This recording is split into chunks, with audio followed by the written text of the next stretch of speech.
جہاں ہم اپنے اندر اور اپنی ذات سے باہر ایک مسلمان کو تلاش کریں، وہاں ہم آفاقی سطح پر مسلم امہ کو بھی تلاش کریں نا۔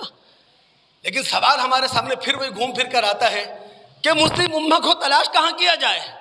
پاکستان کے اندر، اپنے پڑوس افغانستان کے اندر، یا شرق اوسط کی ریاستوں کے اندر، یا سوویت یونین سے آزادی حاصل کرنے والی ایشیائی ریاستوں کے اندر، یا افریقہ میں، یا یورپ میں، UN میں، OIC میں مسلم امہ کو تلاش کہاں کیا جائے؟ چونکہ مسلم امہ اس وقت ایک ہجوم کے سوا کچھ بھی نہیں ہے، معذرت کے ساتھ۔ اور وجہ کیا ہے؟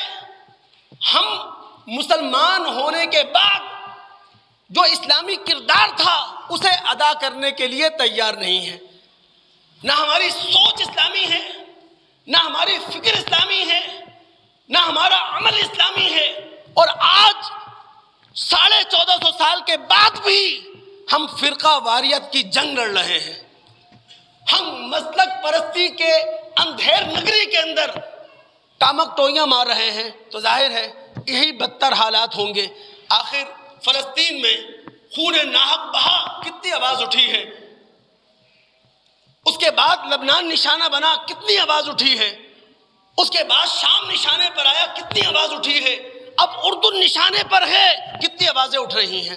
پوری امت مسلمہ سو رہی ہے، تو اس امت مسلمہ کو ہم تلاش کر رہے ہیں۔ آج امت مسلمہ پھر نئی کروٹ لے سکتی ہے، امت مسلمہ کو نئی زندگی مل سکتی ہے۔ کرنا کیا ہے؟ لا الہ الا اللہ محمد الرسول اللہ، اس کی جڑوں کو زمین کی تہ میں اتارنا ہے۔ لا الہ الا اللہ محمد الرسول اللہ، اس کی شاخوں کو آسمان تک لے کر جانا ہے۔ لا الہ الا اللہ محمد الرسول اللہ، اس کے سائے میں پوری امت نے پناہ لینی ہے۔ لا الہ الا اللہ محمد الرسول اللہ کو پوری امت مسلمہ نے اپنے اخلاق اور اپنی روح کی غذا بنانا ہے، یہ کام کرنا ہے۔ وہ امت مسلمہ جس نے توحید خالق کے ساتھ ساتھ توحید مخلوق کا سبق دنیا کے ایک ایک انسان تک پہنچانا تھا، وہ بیچاری خود گمے گشتہ تاریخ بنی ہوئی ہے۔ توحید خالق کا مطلب کیا؟ تمام انسانوں کا خالق ایک، ایسا ہی۔ اور توحید مخلوق کیا کہ جب تمام انسانوں کا خالق ایک ہے تو تمام انسان ایک خالق کی مخلوق۔ اسی لیے تو ہمارے رسول نے کہا تھا، کسی عربی کو کسی عجمی پر، کسی عجمی کو کسی عربی پر، کسی گورے کو کالے پر، کالے کو گورے پر کوئی فضیلت حاصل نہیں ہے۔ تو جس امت مسلمہ نے دنیا کے کونے کونے تک جا کر ہر کالے کو، ہر گورے کو یہ خبر دینی تھی، ہم اولاد آدم ہیں، آدم اور حوا کی اولاد ہیں، ہم سب ایک ہیں، وہ خود گمنامی کا شکار ہے۔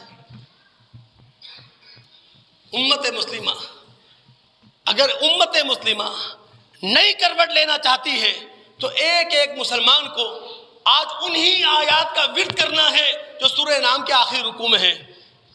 قل ان صلاتی ونسکی ومحیایا ومماتی للہ رب العالمین لا شریک لہ وبذالک امرت وانا اول المسلمین۔ میری نماز، میری قربانی، میرا جینا، میرا مرنا اللہ کے لیے ہے۔ اس کی ذات، اس کی صفات، اس کے حقوق، اس میں کوئی شریک نہیں، اسی بات کا مجھے پابند کیا گیا ہے۔ وَأَنَا أَوَّلُ الْمُسْلِمِينَ، وہ سب سے پہلے سر اطاعت خدا کے سامنے میں جھکاتا ہوں۔ پوری امت مسلمہ یاد رکھیے، امت مسلمہ کو اگر کوئی نعرہ جمع کر سکتا ہے وہ ہے لا الہ الا اللہ محمد الرسول اللہ، اس کے علاوہ کچھ نہیں۔ یہ نعرہ اتنا پاورفل ہے، اتنی طاقت رکھتا ہے، آپ غور کیجئے گا۔ محمد رسول اللہ مکہ کے ابتدائی دور میں ہیں، اپنی دعوت پیش کرتے ہیں۔ دعوت کیا ہے؟ قولوا لا الہ الا اللہ تفلحوا تملک العرب والعجم، لا الہ الا اللہ کہو، کامیاب ہو جاؤ گے، عرب و عجم کے مالک بن جاؤ گے. وہ سرداران مکہ، وہ کفار مکہ جو نبی علیہ الصلوۃ والسلام کے دعوی نبوت سے پہلے آپ کو امین کہتے تھے، آپ کو صادق کہتے تھے، انہوں نے پھر کون سا الزام ہے جو آپ کو نہیں دیا ہے؟ کون سی وہ گالی ہے جو آپ کے لیے نہیں نکالی ہے؟ کون سا بےہودہ جملہ ہے جو آپ کے لیے زبان سے ادا نہیں کیا ہے؟ اتنا نماز نہیں تھی، روزہ نہیں تھا، حج کی بات نہیں کی رسول نے، زکوٰۃ کی بات نہیں کی. اور اگر آپ اخلاقیات کی بات کرتے ہیں دوست، تو اخلاقیات کیا ہے؟ یونیورسل کائناتی سچائیاں، یونیورسل ٹروتھ، وہ تو ہر انسان لے کر پیدا ہوتا ہے. ابھی نماز روزہ عبادات کی بات نہیں کی، صرف کیا بات کی؟ لا الہ الا اللہ کہو. آج بھی مسلم امہ متحد ہو سکتی ہے، متفق ہو سکتی ہے، جڑ سکتی ہے، ایک ہو سکتی ہے، ایک دسترخوان پر بیٹھ سکتی ہے. لا الہ الا اللہ کو بنیاد بنائے. جب تک ایسا معاشرہ تشکیل نہیں پائے گا، غیروں کو موقع ملے گا ہم پر حملہ کرنے کا. غیر آئیں گے ہمارے نظریے سے کھلواڑ کریں گے، غیر آئیں گے ہمارے جذبات سے کھیلیں گے، غیر آئیں گے ہمارے ذہنوں کو پریشان کریں گے. اور ہم پاکستانی مسلمانوں کے ساتھ، پوری ملت اسلامیہ کے ساتھ، معذرت کے ساتھ، یہ کچھ ہو رہا ہے.